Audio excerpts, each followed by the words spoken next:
There is something sitting in your refrigerator right now. You've reheated it 100 times, maybe more. You do it without thinking. Because why would you think about it? It's just leftovers. It's practical. It saves money. It's what responsible adults do. And if you are over the age of 60, I need you to hear what I am about to say very carefully. Because what happens inside that food, at the molecular level, when you reheat it the wrong way, is not something your body can simply recover from the way it did at 35.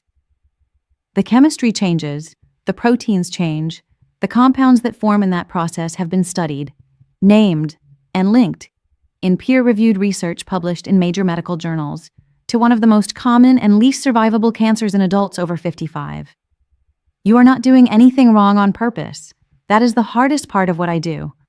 I sit with patients who did everything right, took their medications, went to their checkups, tried to eat well, and I have to explain to them that something as ordinary as reheating yesterday's dinner may have been quietly working against them for years. You deserve to know this. Today, you will. My name is Dr. Elena Marsh. I've spent over 2 decades in internal medicine and preventive oncology, which means my entire career has been built around one uncomfortable truth. Most of the damage we diagnose in patients over 60 didn't begin last year. It began in ordinary moments, repeated daily over many years, that nobody flagged as dangerous because they didn't look dangerous. Reheating food doesn't look dangerous. That's exactly why I'm talking about it. I want to be precise with you, because you deserve precision. This is not a video about food being bad for you in a vague, general sense. This is a video about a specific chemical transformation that occurs in a specific category of food and under specific reheating conditions that generates compounds classified by the World Health Organization as Group 1 carcinogens. That means known to cause cancer in humans, not suspected, not theorized, known. A study published in the journal Food Chemistry and a separate body of research from the International Journal of Cancer have both documented the mechanism I'm going to walk you through today. I will explain exactly what they found, and then I will give you a protocol, 3 specific steps, that eliminates this risk almost entirely without costing you $1 or changing your diet in any meaningful way. But first, I need to tell you about a patient I'll call Margaret. Margaret was 67 years old when she first came to my office. Retired school teacher, sharp, organized, meticulous about her health in the way that people are when they've watched someone they love die too young. Her father had colon cancer. She knew the risk. She got her colonoscopy on schedule. She ate vegetables. She walked every morning. She was, by every standard measure, doing it right. When I reviewed her blood work and imaging after her second visit, something was off. Not dramatic, not obvious, but off in the way that trained eyes recognize before the numbers scream at you. We did additional testing. What we found was a cluster of cellular changes in her gastric lining, her stomach, that fit a pattern I had seen before. A pattern associated with prolonged, low-level exposure to a specific class of chemical compounds. I asked her, as I ask every patient, about her daily habits, what she ate, how she stored food, how she reheated it. And Margaret, meticulous, careful, health-conscious Margaret, described something that I suspect a significant portion of the people watching this video also do. Every Sunday, she cooked a large pot of rice. She stored it in the refrigerator. And every day that week, she reheated a portion of it, usually in the microwave, quickly, conveniently. She had been doing this for years, not because she was careless, because nobody told her there was any reason not to. I want to stop here and ask you something directly. Do you do this? Do you cook a large batch of rice, or pasta, or potatoes, and reheat portions throughout the week? Maybe not every week, maybe often enough that you don't think about it anymore. Write yes or no in the comments right now. I read every single one. I want to know how many people watching this are in the same position Margaret was in before she walked into my office. Because what I'm about to explain, about what actually happens to these foods when they're stored and reheated, is something that Margaret wished she had known 30 years earlier. And it is something that, once you understand it, you will never be able to unknow. The good news is this: understanding it gives you power. The solution, as you will hear in just a few minutes, is almost embarrassingly simple. It asks nothing of you except awareness and one small change in a habit you've had for years. But to get there, you need to understand what is happening inside that container in your refrigerator. Not in general terms, in precise biological terms. Because the mechanism behind this is not a theory, it is not a scare tactic, and it is not something your doctor is hiding from you on purpose. It is simply something that never makes it into a 10-minute appointment. And that silence, that gap between what the research shows and what actually reaches patients, is the reason this channel exists. Stay with me, because what comes next is the part that changes everything. Let me start with something that might surprise you. The problem is not the food itself. Rice is not dangerous. Pasta is not dangerous. Potatoes are not dangerous. These are foods human beings have eaten for thousands of years. The danger is not in what they are. The danger is in what they become, under very specific conditions of storage and heat, and what your body then has to process, repeatedly over months and years. When cooked rice is left to cool, whether on the counter or in the refrigerator, it enters a window of vulnerability that most people don't know exists. Cooked rice contains a bacterium called Bacillus cereus. This is not a bacterium that cooking kills entirely. The cooking process destroys the active bacteria, but it does not destroy the spores. And Bacillus cereus produces spores that are extraordinarily heat-resistant. They survive the boiling water. They survive your microwave. They are, in a very real sense, designed by nature to outlast the heat you expose them to. Here's what happens next. As the rice cools after cooking, those spores begin to germinate. They wake up, they multiply, and as they multiply, they produce two types of toxins. One causes vomiting, that one most people have heard of. But the second toxin is the one that concerns me far more, because its effects are not immediate. They are slow, they are quiet, and they accumulate. This second toxin, documented in research published in the journal Infection and Immunity, interacts with the cellular lining of the gastrointestinal tract in ways that are not benign.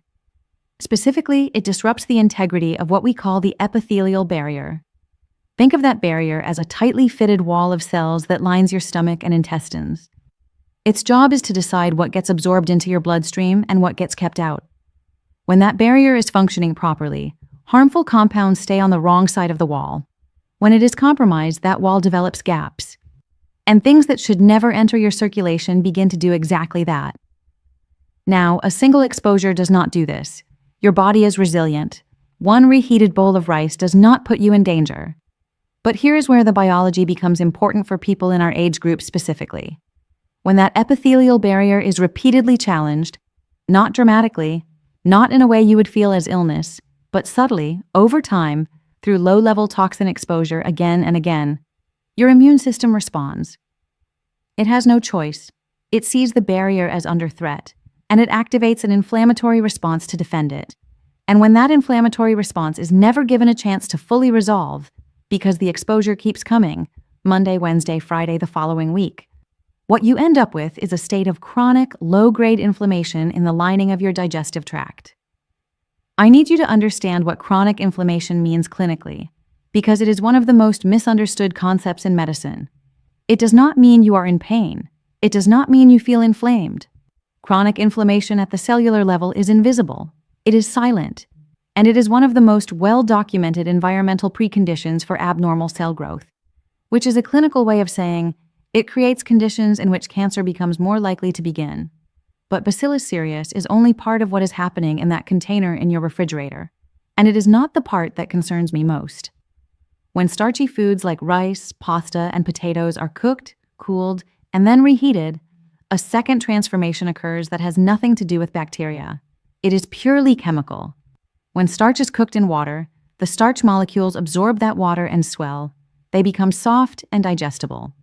But when that cooked starch is cooled in the refrigerator, those molecules begin to reorganize themselves into a tightly packed crystalline structure. Scientists call this process retrogradation. The starch is literally rearranging itself at the molecular level while it sits in your refrigerator overnight. That reorganized starch, now called resistant starch, behaves very differently when exposed to heat again. When you reheat it, particularly at high temperatures or in a microwave with uneven hot spots, a chemical reaction occurs between the sugars in that starch and a naturally occurring amino acid called asparagine. The product of that reaction has a name: acrylamide. Acrylamide is classified by the World Health Organization as a Group 2A carcinogen, meaning it is probably carcinogenic to humans. based on sufficient evidence in animal studies and strong mechanistic evidence in human tissue research. But here's the detail that the classification alone does not convey. Acrylamide does not need to be consumed in large amounts to cause harm. Its mechanism is cumulative. It works by forming what are called DNA adducts. It binds directly to your DNA, and DNA damage of this type, repeated over time, is precisely the kind of cellular disruption that can precede the development of cancer in the gastrointestinal tract. A landmark study published in the British Journal of Cancer, one of the most comprehensive dietary acrylamide investigations ever conducted, following over 100,000 participants across multiple years, found a statistically significant association between higher acrylamide intake from reheated starchy foods and elevated cancer risk. The association was particularly pronounced in adults over the age of 60, precisely the population I am speaking to right now. I want you to sit with that for a moment, not to frighten you, but because I think you deserve to understand why this is not a theoretical concern. Two separate biological mechanisms, one bacterial, one chemical, are converging inside a food that is sitting in your refrigerator right now. And in a body over 60, where the cellular repair systems that catch and correct replication errors are working harder than they did 30 years ago, the combined effect of those two mechanisms is not something to take lightly. This is what Margaret's body had been dealing with quietly for years, while she walked every morning, while she took her medications, while she did everything she was told. The information simply never reached her. And that is what I am going to make sure never happens to you. Because here is what I have not told you yet, and it is the part that should give you relief, not fear. The solution to this is not complicated. It does not require you to give up rice. It does not require you to buy anything. It requires you to change two specific things about how you store and reheat this food, and one additional habit that takes less than 60 seconds and reduces your acrylamide exposure by a documented margin. That protocol is coming. But before we get there, I need to show you something that connects this risk to a broader pattern. Because rice is the primary vehicle, but it is not alone. And if you are reheating certain other foods in certain ways without realizing it, you may be compounding this same risk through a completely different chemical pathway. That is what I am going to cover next. And it is the piece of this conversation that, in my experience, surprises people the most. I have been a doctor for a long time, and one of the things that experience teaches you, that no textbook ever quite captures, is that the body rarely suffers from one thing in isolation. When I see a pattern of cellular damage in a patient, I am almost never looking at a single cause. I am looking at a convergence, multiple small insults, arriving quietly over years from directions the patient never thought to guard against. Rice is the primary food I want you to think about today, but I would be doing you a disservice if I stopped there. Because there are other foods that go through similar transformations when stored and reheated, and some of them are in your refrigerator right now, being treated with exactly the same casual confidence that Margaret brought to her Sunday rice. The first one is chicken. Reheated chicken is something that millions of Americans eat every week without a second thought. And on the surface, there is nothing alarming about that. Chicken is protein. Protein is important, especially after 60, when muscle preservation becomes one of the central challenges of aging. But here is what changes when cooked chicken is reheated at high temperature, particularly in a microwave or a dry pan. The proteins in chicken, when exposed to rapid high heat a second time, undergo a process called protein denaturation and oxidation. The protein structure breaks down further than it did during original cooking, and in that breakdown, it generates compounds called heterocyclic amines, HCAs, which are formed when amino acids and creatine in muscle meat react under high heat. The National Cancer Institute has specifically identified heterocyclic amines as compounds that, in laboratory studies, have damaged DNA in ways consistent with cancer initiation.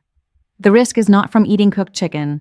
The risk is from repeatedly reheating it, especially at temperatures that create those characteristic dry, slightly browned edges that many people actually prefer. The second food is eggs. Scrambled eggs, hard-boiled eggs, fried eggs, reheated the next day in a microwave. This is extraordinarily common, and the concern here is specific. Eggs contain high concentrations of sulfur-containing proteins.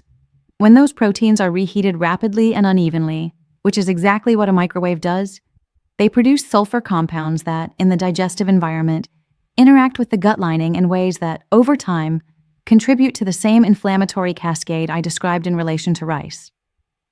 There is also an oxidation process that occurs in the cholesterol within the egg yolk when it is reheated, producing what are called oxysterols, compounds that research published in the journal Food and Chemical Toxicology has associated with cytotoxic effects on the cells lining the digestive tract.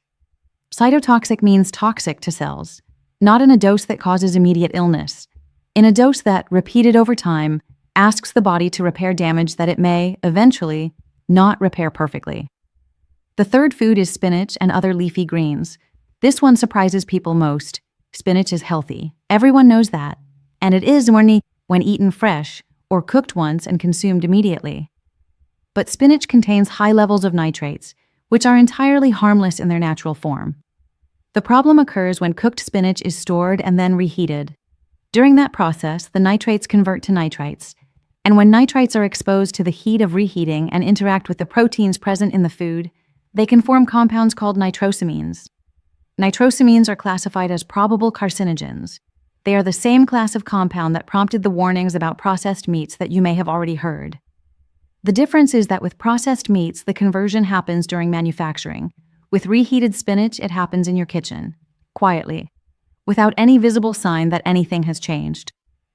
Now, I want to connect all of this back to something I said earlier, because I think it is the most important thing I will say in this entire video. And it is this: none of these exposures, taken alone, are catastrophic. One reheated bowl of rice does not cause cancer. One reheated portion of chicken does not cause cancer. The human body is resilient. It is designed to handle insults. It has repair mechanisms, immune surveillance, cellular checkpoints, an extraordinary system of biological redundancy built precisely to catch and correct the kind of low-level damage we are talking about. But here's what changes after 60.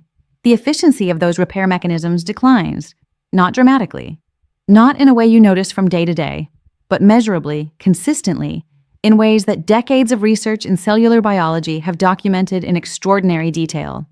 The DNA repair enzymes that your body uses to correct replication errors become slightly less precise. The immune surveillance system that identifies and eliminates abnormal cells before they become a problem becomes slightly less responsive. The epithelial barrier in your digestive tract, that wall I described earlier, becomes slightly more permeable with age, even without the additional challenge of bacterial toxins or chemical irritants. And into that system, already working harder than it once did, you introduce a daily pattern of low-level chemical exposure from foods you are reheating without a second thought. The Bacillus cereus toxin from rice, the heterocyclic amines from reheated chicken, the oxysterols from reheated eggs, the nitrosamines from reheated spinach. Not all at once, not dramatically, just quietly, repeatedly, across meals and weeks and months and years. This is what chronic cumulative exposure looks like in clinical practice.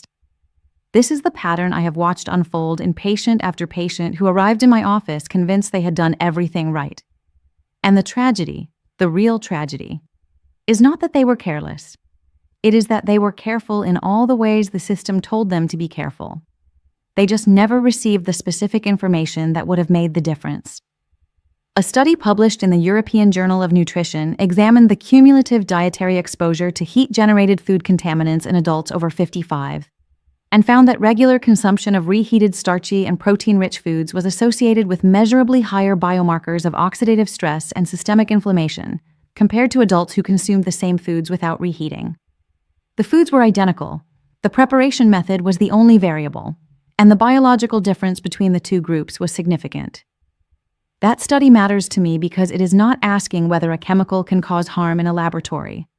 It is asking whether real people, eating real food, in real kitchens are experiencing measurable biological consequences. And the answer in that research was yes. I am not telling you this to make you afraid of your own kitchen.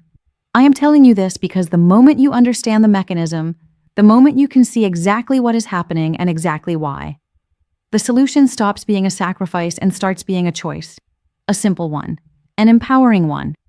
And that solution, that protocol, the 3 specific steps that interrupt this pattern and reduce your exposure to all of the compounds I have described today. That is what I am going to walk you through right now, in complete detail, so that you leave this video with something you can act on today. Not tomorrow, not after you call your doctor. Today. But before I do, I want to go back to Margaret for just a moment, because there is a part of her story I have not told you yet, and it is the part that tells you exactly why this information is worth having even now, even if you have been reheating rice every week for the last 20 years. That part is coming next. When Margaret came back to my office 3 months after our first conversation about her results, she looked different. Not dramatically. Not in the way people look different after a major medical intervention.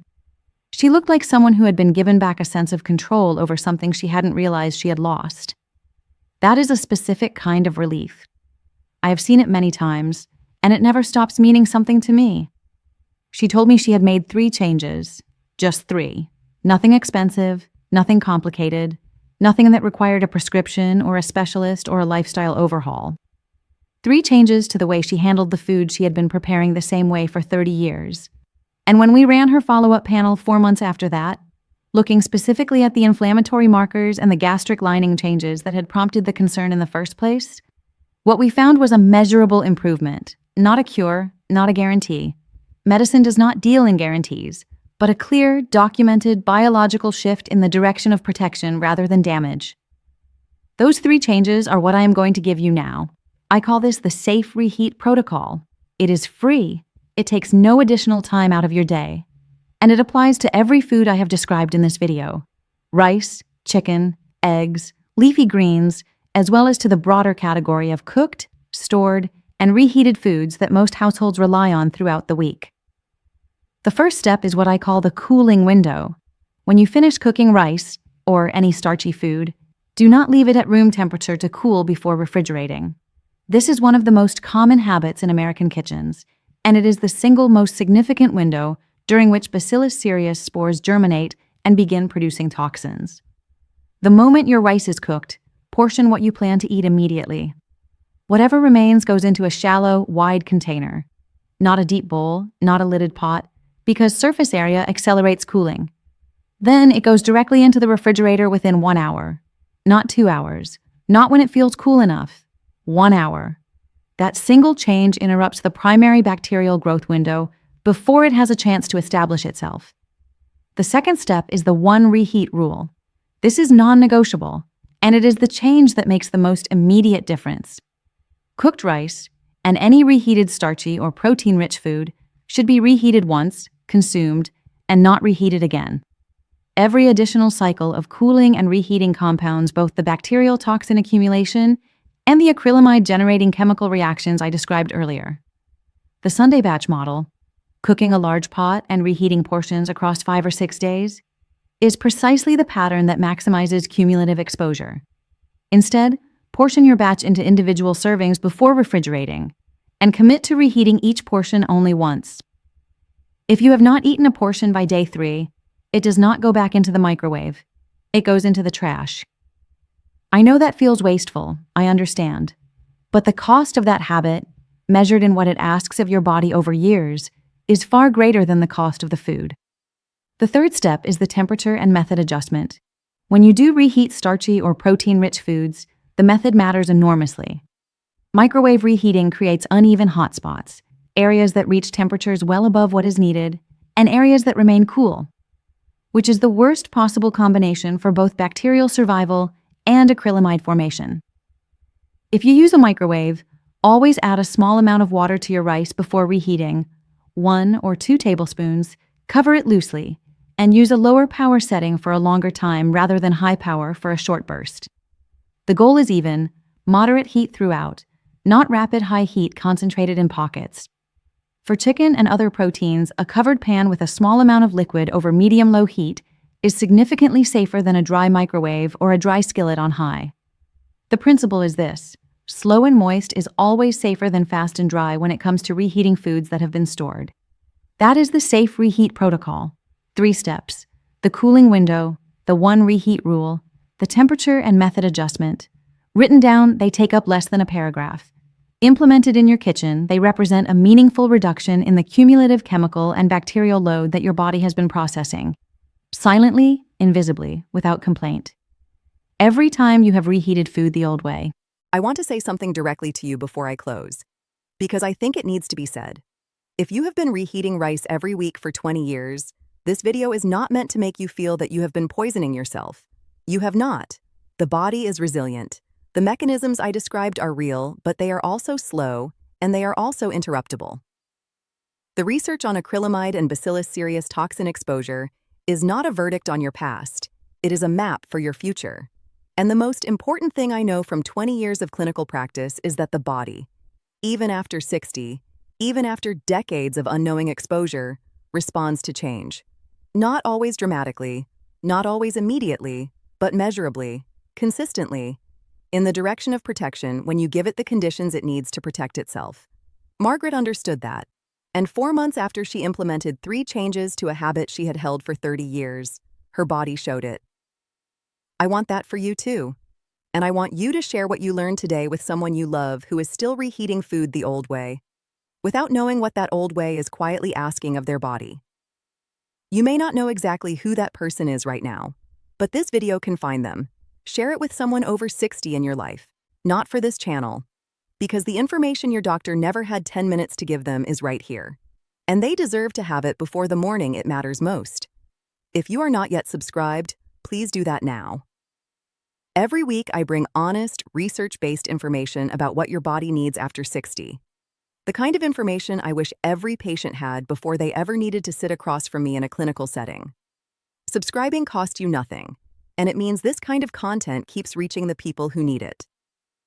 Before I go, I want to close the way I always do, with full transparency about what this video is and what it is not. Everything I have shared today is based on published research and clinical experience accumulated over more than 2 decades of practice.